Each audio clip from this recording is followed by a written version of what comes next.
Luke Mitchum heard the humming before he saw the cabin. A woman's voice, soft and unguarded, threading through the pine-scented evening air like a forgotten prayer. He reined his horse to a stop on the dirt road, chest tightening with something he hadn't felt in 3 years. Curiosity, maybe, or longing. The melody was unfamiliar, but the emotion behind it was universal. Loneliness trying its best to sound like contentment. Through the lit window, he watched her move. A silhouette against warm lamplight, flour-dusted hands kneading dough with practiced rhythm. Her hips swayed slightly to her own music, and Luke realized she was cooking for one in a cabin clearly meant for more. The kitchen glowed like a beacon against the Montana twilight, and he knew he should ride on. Strangers didn't pause outside women's windows. Decent men kept moving. But something about her humming, brave and broken at the same time, rooted him to that spot like an old tree. Then she stopped, mid-note, her hands stilled over the dough, and she turned slowly toward the window. Luke's breath caught. For one suspended moment, their eyes met across the distance.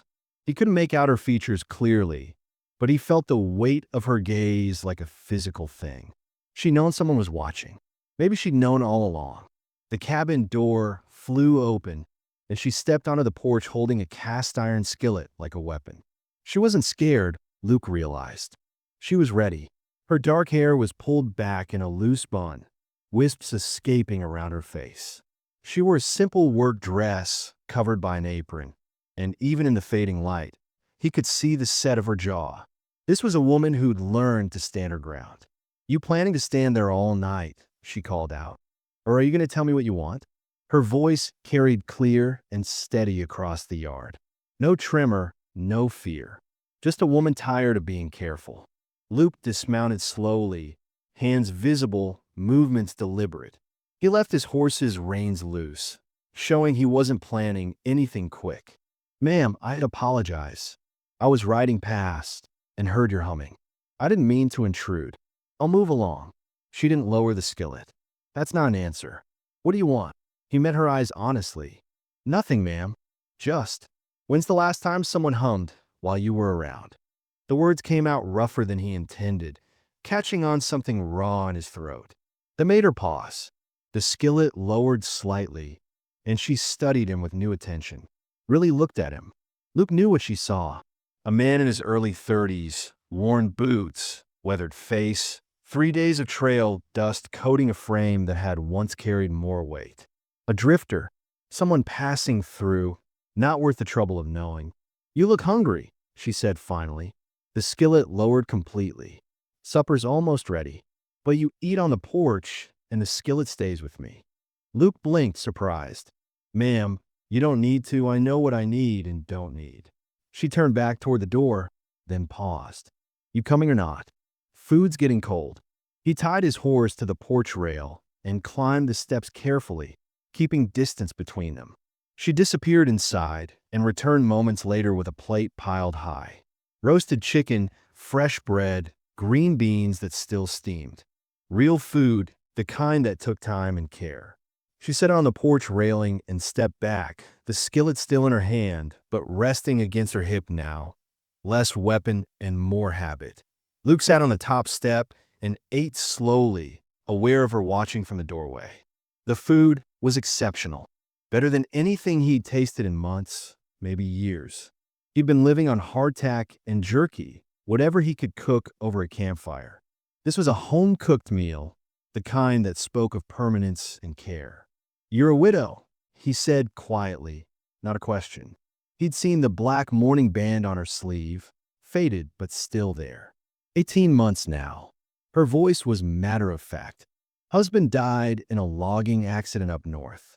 This cabin was our dream. I stayed to honor it." Luke nodded, swallowing against the tightness in his throat. "I'm sorry for your loss." "Are you?" She tilted her head, studying him. "Or are you sorry because it's what people say?" The honesty startled him into a laugh. "Both, I guess. But mostly, I'm sorry because I know what it's like. To lose someone and keep going anyway." She was quiet for a moment. "What's your name, cowboy?" "Luke. Luke Mitchum." Olivia Brennan. She shifted her weight, and the porch board creaked beneath her. You said you were passing through. From where to where? Luke stared at his plate. I've been drifting about 3 years now. Left my family's ranch after my fiancée married my brother. He waited for pity or judgment, but her expression didn't change. Been moving ever since. Forgot what standing still sounds like. That why you stopped? Olivia asked. When you heard me humming. Honestly, Luke set his fork down, appetite suddenly gone despite the good food. I don't know, but that humming sounded like hope. Haven't heard that in a long while. Olivia was quiet, and when Luke glanced up, he saw something shift in her face. A softening, maybe, or recognition. She knew loneliness when she saw it, because she carried her own. I cook like this every night, she said softly. Full meals, even though it's just me. My husband used to say that forgetting how to make a home was worse than losing one. So I cook, and I set the table, and I hum because the silence gets too loud otherwise. Luke understood completely.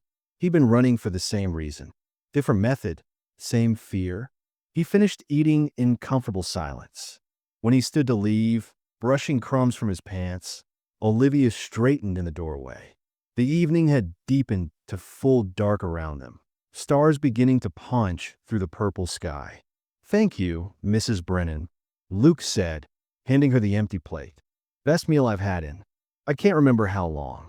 She took the plate, and their fingers brushed briefly. Both noticed. Neither acknowledged it. The gate hinge is broken, Olivia said suddenly, the words tumbling out before she could stop them. And the fence line on the north side needs repair. If you're not in a hurry to be somewhere, I could use a hand tomorrow. Pays a hot breakfast. Luke stared at her, searching her face in the dim light from the cabin window. This was a risk for both of them, letting a stranger onto her property, into her space. Staying still when all he'd done for 3 years was keep moving. What time? He asked. Dawn. I'll be here. Olivia nodded once, something like relief flickering across her features. Good night, Luke Mitchum. Good night, ma'am. He mounted his horse and rode toward the tree line where he'd make camp. When he looked back, she was still standing in the doorway, silhouetted against the warm light. As he watched, she raised her hand in a small wave. He returned it. That night, lying under the stars with his saddle for a pillow, Luke listened to the wind through the pines. Somewhere in the distance, he thought he could still hear that humming. Or maybe it was just memory, echoing in the hollow space where hope used to live. Either way, he knew he'd be back at dawn. Something had shifted, some invisible line had been crossed. For the first time in 3 years, Luke Mitchum was curious about tomorrow.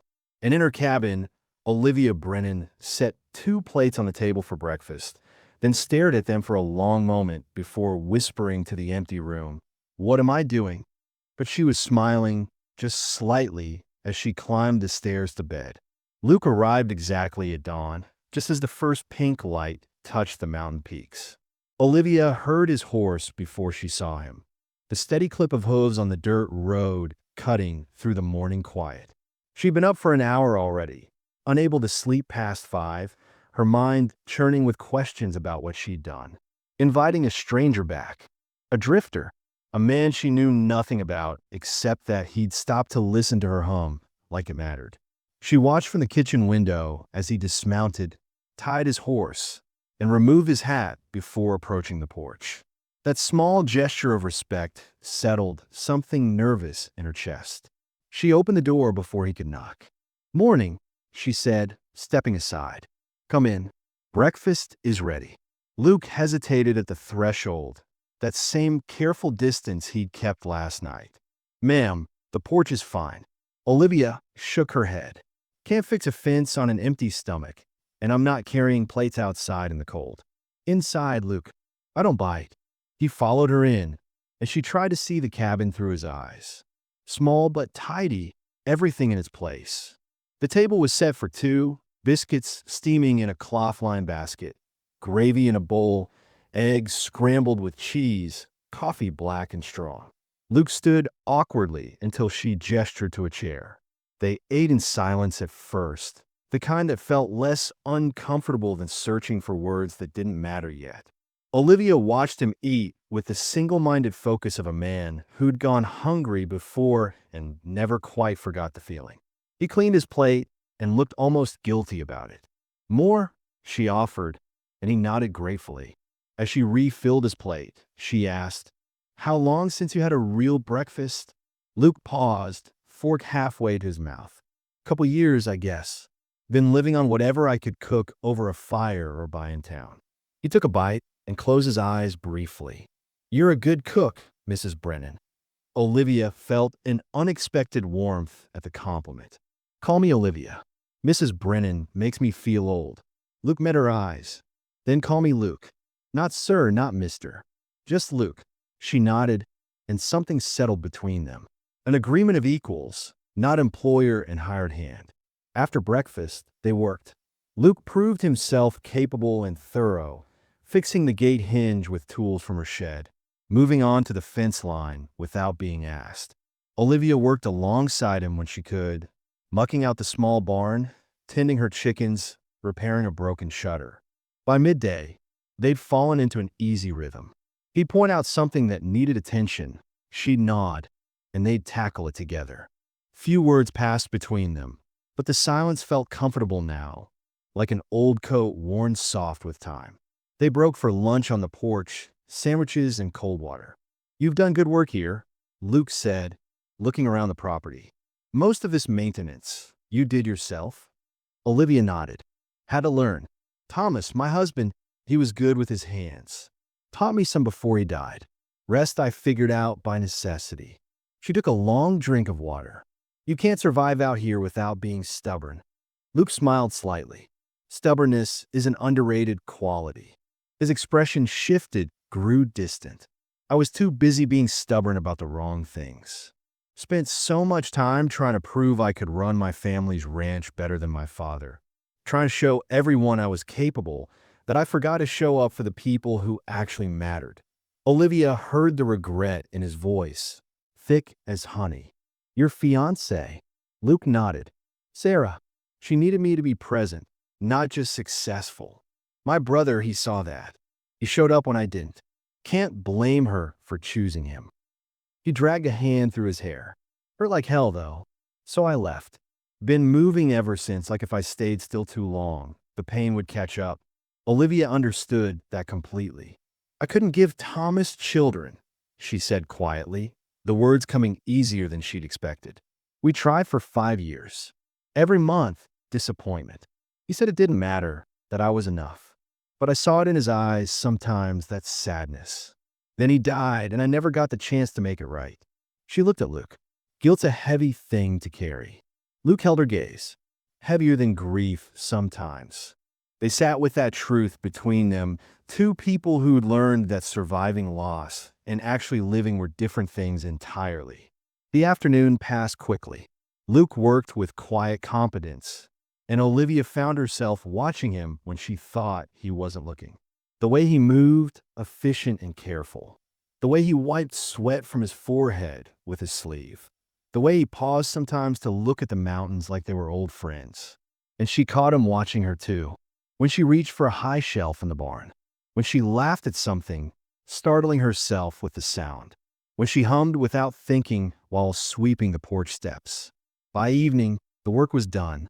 Luke gathered his tools, preparing to leave, and Olivia felt panic flutter in her chest.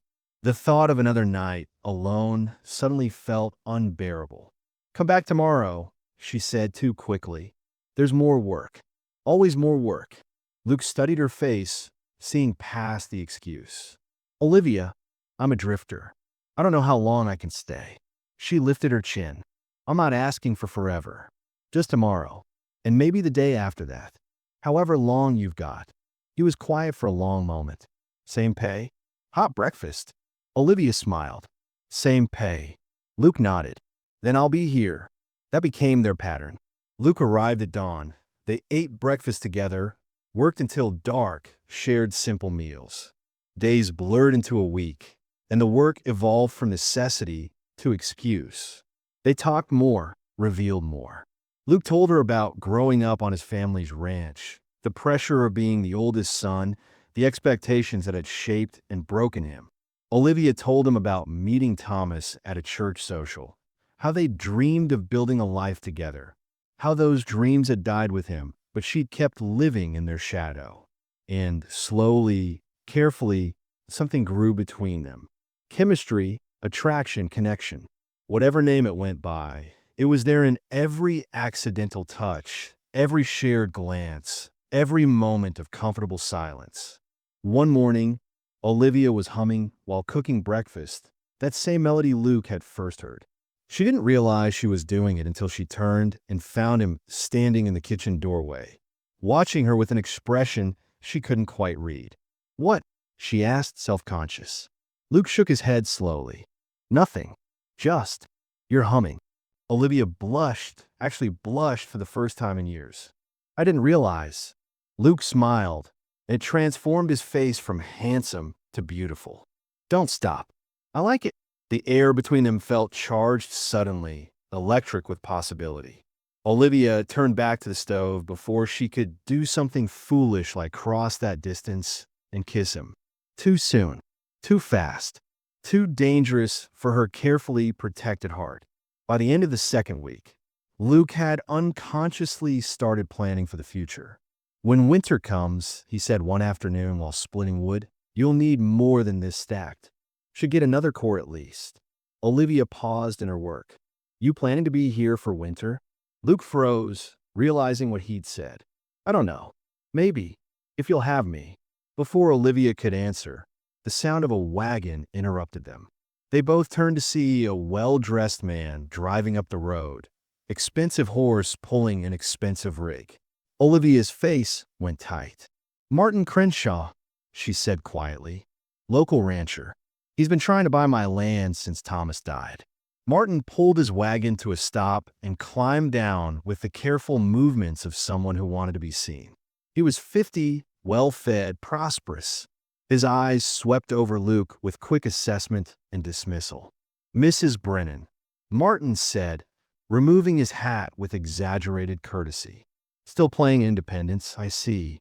My offer stands, you know. That land's too much for a woman alone." Olivia's jaw tightened. "I'm managing fine, Mr. Crenshaw." Martin's smile didn't reach his eyes. "Are you? Because from where I stand, you're barely keeping up. Sell now, before the bank decides for you. I'm prepared to be generous." Luke stepped forward, positioning himself slightly between them. "She said she's managing fine."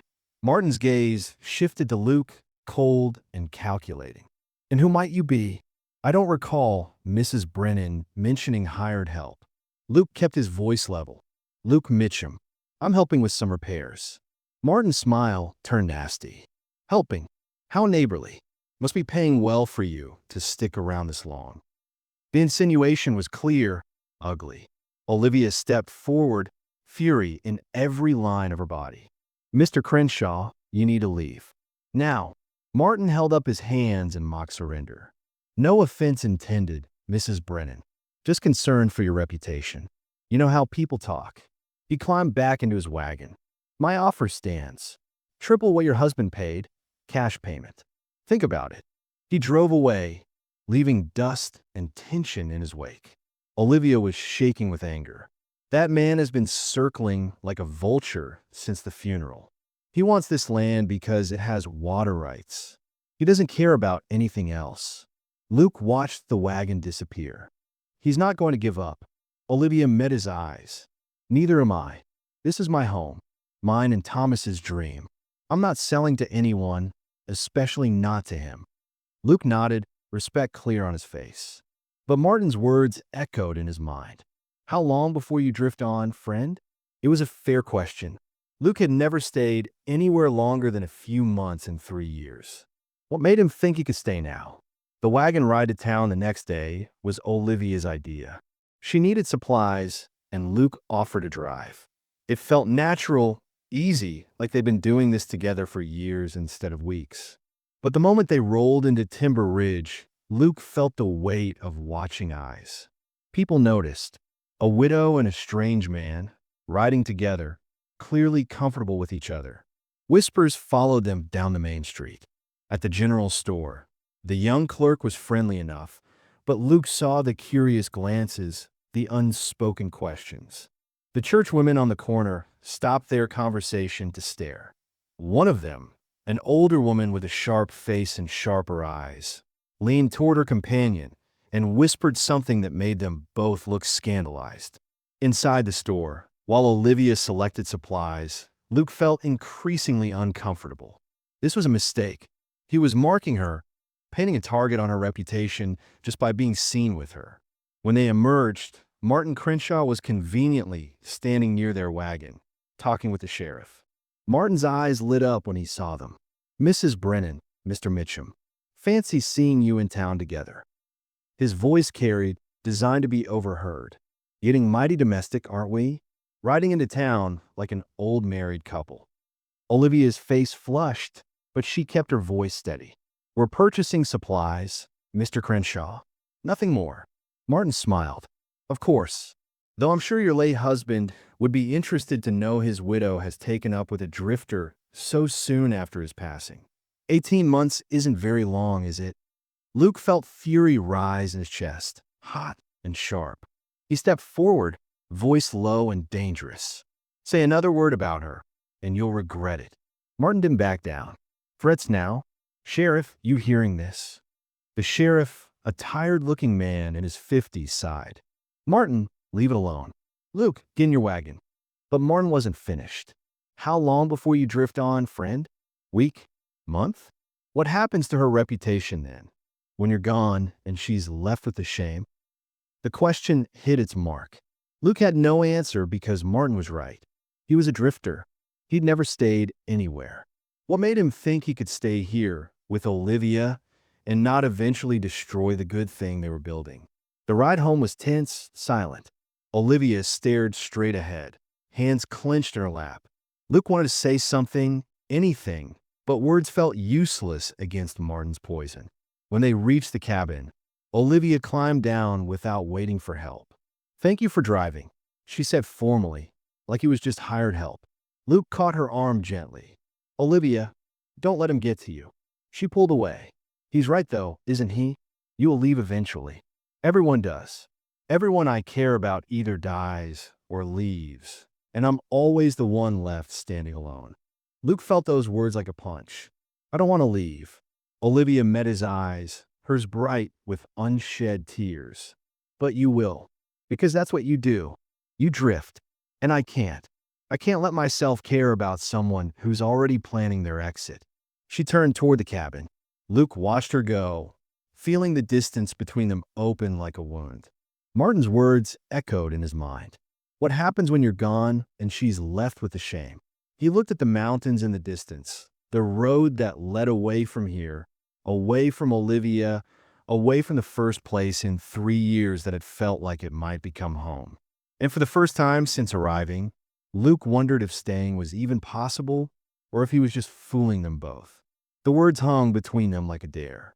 Olivia's hand trembled slightly as she reached for his, her fingers warm and certain despite the fear flickering in her eyes. "Stay for supper," she said again, softer this time. "Stay tonight." Luke felt something crack open in his chest, 3 years of careful distance shattering in an instant. He kissed her because he could not kiss her, because her mouth was right there and she was looking at him like he mattered, like he was worth stopping for. It was tender and desperate all at once, his hands cradling her face like she might disappear if he let go. When they finally broke apart, he was breathing hard, his forehead pressed to hers. "I can't be what you need," he said, the words rough. "I'm a drifter with nothing to offer you. No land, no future, just..." She silenced him with another kiss, brief and fierce. "I'm not asking for forever, Luke. I'm asking for now. That's all either of us can promise anyway." So he stayed. He carried his few belongings inside for the first time, hung his coat on the peg beside hers, and let himself believe, just for one night, that he could be the kind of man who stayed put. Morning came awkward and tender, both of them moving carefully around each other in the small kitchen, hyper-aware of every accidental touch. But the awkwardness softened as the day wore on, and by evening they'd fallen into an easy rhythm, passing tools and conversation back and forth like they'd been doing it for years instead of weeks. The days that followed blurred together in the best possible way. Luke found himself thinking in futures he had no right to claim, catching himself mid-thought with phrases like "when winter comes" and "next spring we could." He noticed Olivia watching him, sometimes with an expression he couldn't quite read, something between hope and terror. The town noticed too. Whispers followed them during their weekly supply runs, some disapproving, others cautiously approving. Mrs. Henderson from the general store patted Olivia's hand and said, "About time you had some help around that place, dear." Mr. Walsh nodded at Luke with something like respect. But there were others who looked at them with judgment, who saw impropriety where there was only two lonely people finding their way back to living. One evening, sitting at the small desk in the cabin's corner, Luke pulled out paper and pen. Olivia glanced over from where she was mending shirt. "Writing someone?" He nodded slowly. "My brother. Thought I might, I don't know, maybe come home for Christmas. If that's something you'd want to do. With me." The hope in his voice was painful to hear. Olivia set down her sewing and came to stand behind him, her hand resting on his shoulder. "What changed?" she asked quietly. Luke covered her hand with his. "You. This. Everything." But not everything was golden. Luke had seen the letter that arrived 3 days ago, watched Olivia's face go pale as she read it before shoving it into her apron pocket. She'd been quieter since then, distracted. He'd heard her crying that night through the thin cabin walls. Soft sobs she tried to muffle, and it had taken everything in him not to go to her. But he'd learned that sometimes people needed to carry their pain alone for a while before they could share it. Martin Crenshaw showed up on a cold afternoon, his polished boots and expensive coat looking out of place in the muddy yard. He'd doubled his offer for the land, his smile sharp and knowing. "Sentiment won't pay debts, Mrs. Fletcher," he said smoothly. "Best sell now before the bank takes it anyway. At least this way, you'd have something to start over with." Olivia's spine went rigid. "I'm not interested in your offer, Mr. Crenshaw. Not any price." Martin's eyes slid to Luke, who'd come to stand beside her. "And what about you, Drifter? You planning to save the day? How noble. How temporary." Luke stepped forward, his voice low and dangerous. "I think the lady's made herself clear." Martin laughed, cruel and cold.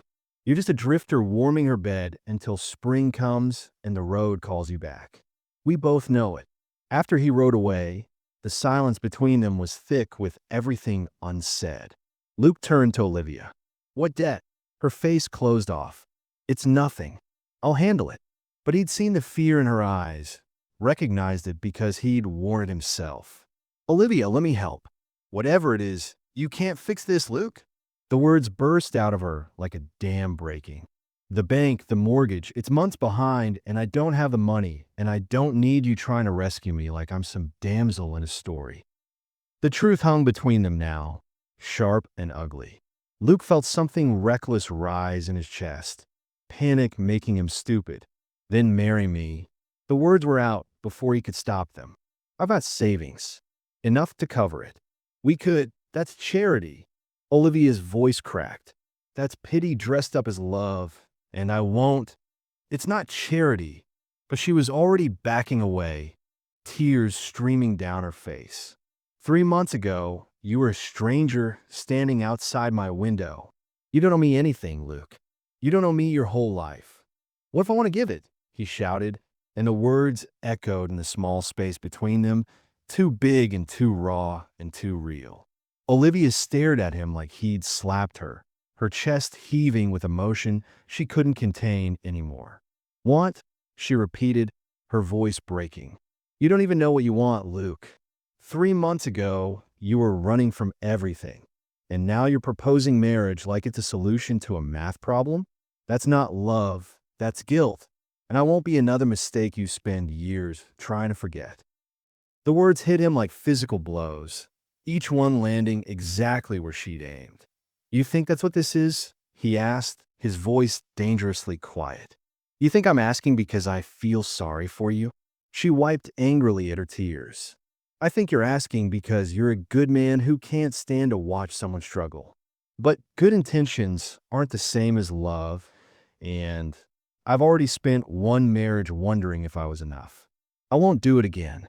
Something shifted in Luke's expression, hardening into something cold and distant. You're right, he said flatly. I'm a drifter. That's all I know how to be. I thought maybe I could be something different here, with you, but I was fooling myself. He turned and started gathering his things, each movement deliberate and final. Olivia watched him, pride and terror warring in her chest, wanting to tell him to stop, to stay, but the words wouldn't come. When he reached the door with his saddlebag over his shoulder, she forced herself to speak. If you leave now, don't come back. She needed to say it, needed to protect herself from the hope that would kill her if she let it grow. Luke paused, his hand on the door frame, and for a moment she thought he might turn around. But he just nodded once and walked out into the gathering dusk. She heard his horse's hooves fade into the distance, and only then did she let herself collapse onto the porch steps, her body racked with sobs she'd been holding back for too long. The 2 weeks that followed were the longest of Olivia's life. She tried to maintain the cabin alone, but everything seemed to be falling apart faster than she could fix it. The gate Luke had repaired came loose again. The roof started leaking in 2 new places. Her hands blistered and bled from work she wasn't strong enough to do alone, but she kept trying because stopping meant admitting defeat. The bank's final notice arrived on a Tuesday, stark and unforgiving. 30 days or foreclosure. She read it 3 times, then carefully folded it and put it in the drawer with all the other notices she'd been avoiding. That night, she didn't cook. She didn't hum. She just sat on the porch in the darkness and let herself finally accept that she was going to lose everything. Martin Crenshaw's offer started looking less like defeat and more like the only option she had left. Luke rode hard for 3 days straight, barely stopping except to rest his horse. His family's ranch appeared on the horizon like something from a half-forgotten dream, familiar and foreign all at once. His brother was in the yard when he arrived, and the look on Thomas's face cycled through surprise, wariness, and something that might have been relief.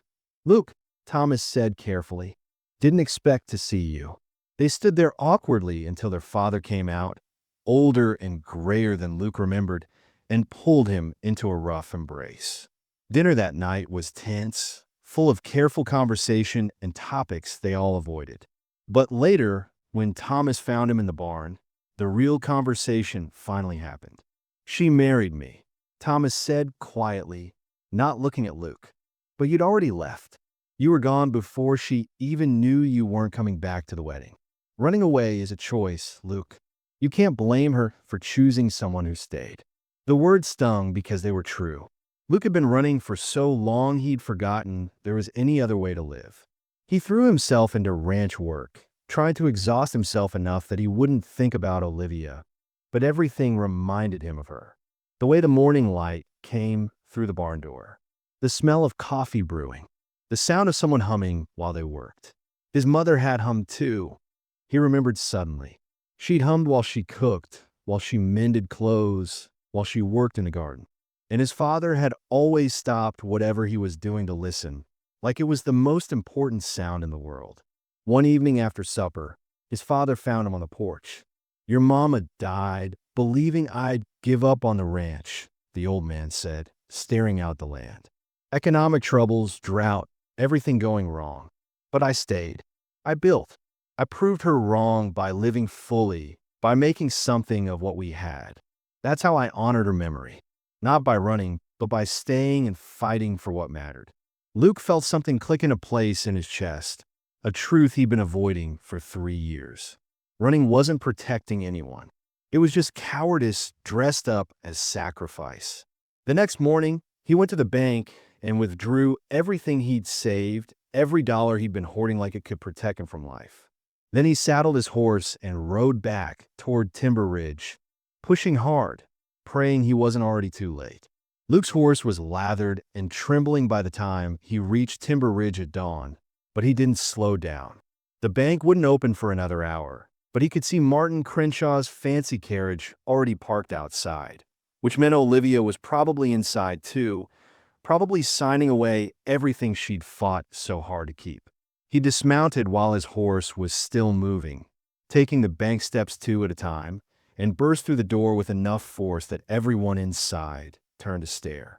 Olivia was at the banker's desk, pen in hand, papers spread before her.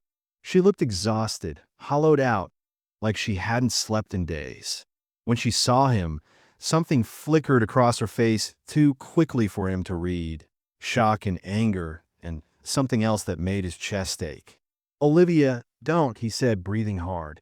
She set the pen down carefully, her hand shaking. "You have no right to be here, Luke.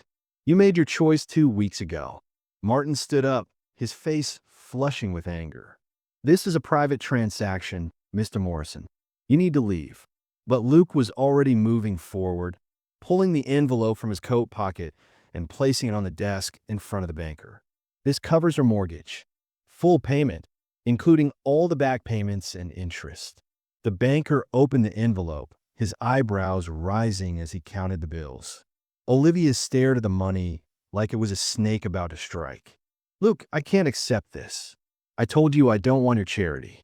He finally looked at her properly, really looked at her, and saw the fear beneath the anger, the desperate hope she was trying so hard to kill. "It's not charity," he said quietly. "It's an investment. In us. In the life I want to build with you, if you'll still have me." Martin made a sound of disgust. "This is ridiculous. Mrs. Fletcher, you can't seriously be considering." But Luke cut him off, his eyes never leaving Olivia's face. "I left because I was scared. Scared I'd fail you. Scared I'd let you down the way I've let down everyone else in my life. But walking away from you, that was the real failure. That was me choosing fear over everything that matters." He took a step closer, close enough to see the tears gathering in her eyes. "I love you, Olivia. Not because you need saving, not because I feel guilty or obligated, but because you taught me what living actually feels like. You hum when you cook because you refuse to let grief win. You get up every morning and choose to keep going even when everything's falling apart. That's the bravest thing I've ever seen, and I want to be brave like that too. I want to be brave enough to stay, to build something real, to love you the way you deserve to be loved." His voice cracked on the last words, raw and honest in a way he'd never let himself be before. Olivia's tears were falling freely now, and she pressed her hand to her mouth like she was trying to hold back a sob. "You came back," she whispered. Luke reached for her hand, gentle and tentative, ready to pull back if she rejected him. "I'll always come back, if you let me stay. If you'll give me another chance to prove that I'm not running anymore." She looked at him for a long moment, searching his face for something, and he let her see everything. All his fear and hope and desperate love laid bare. Then she was in his arms, sobbing against his chest, and he held her like he should have held her 2 weeks ago, like he should never have let go. "I love you too," she said into his shirt. "I was just too scared to believe it could be real, that you could actually want to stay." He pulled back just enough to cup her face, wiping her tears with his thumbs. "I want to stay more than I've ever wanted anything." Then he kissed her, right there in the bank with the banker watching and Martin sputtering and a small crowd gathering at the windows outside. He kissed her like he had all the time in the world now, like he was never leaving again. When they finally broke apart, Martin was already storming toward the door, his face purple with rage. The townspeople who'd gathered outside started applauding, and Mrs. Henderson was dabbing at her eyes with a handkerchief. Olivia signed the mortgage payment paperwork with shaking hands, and the banker stamped it with a finality that felt like salvation. Outside, the morning sun was burning off the mist, and Olivia turned to Luke with wonder in her eyes. "You gave up everything for me. All your savings, everything you had." Luke shook his head, pulling her close. "No, I finally found what I was saving it for. I was hoarding that money like it could protect me from getting hurt again, but all it did was keep me from living. You're what I want to spend my life on, Olivia. You're the investment that matters." She laughed, the sound watery but genuine. "So what happens now?" He took both her hands in his, right there on the street with half the town watching. "Now we build. Together. Starting with a proper proposal, because the last one was terrible and you deserve better."